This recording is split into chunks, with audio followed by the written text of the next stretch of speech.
Bonjour, Sandrine Galliac-Alan-Paris, kinésithérapeute, périnéologue à Paris, auteure du livre Éducation périnéale féminine, mode d'emploi aux éditions Robert Jose.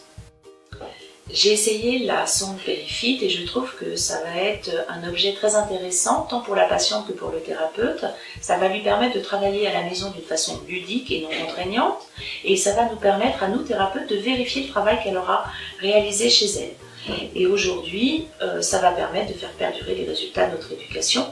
De plus, la sonde connectée, aujourd'hui, c'est l'avenir. On est dans ce genre de technologie et on ne peut pas y échapper, y compris au niveau du périnée.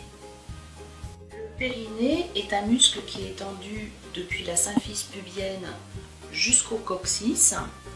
Il soutient les organes qui sont dans la cavité pelvienne et il ferme également la partie inférieure du petit bassin. Il est constitué de différents plans et chacun des plans ayant un rôle bien précis et le plan superficiel venant cravater chacun des orifices afin que lors de la contraction du périnée, ces orifices soient resserrés et permettent la continence à la patiente. En France, la rééducation périnéale a été amenée par Alain Boursier dans les années 85.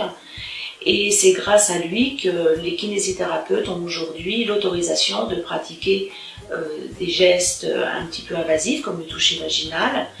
Et depuis 1985, la rééducation périnéale a beaucoup progressé.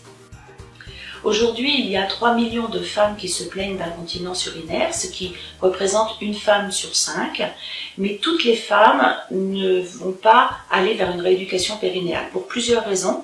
Parce qu'elles ne savent pas qu'il peut y avoir une rééducation qui peut être faite pour ce genre de problème, parce que pour elles c'est une fatalité, et également parce que ça peut être un sujet tabou, elles n'ont pas forcément envie d'aller voir un thérapeute.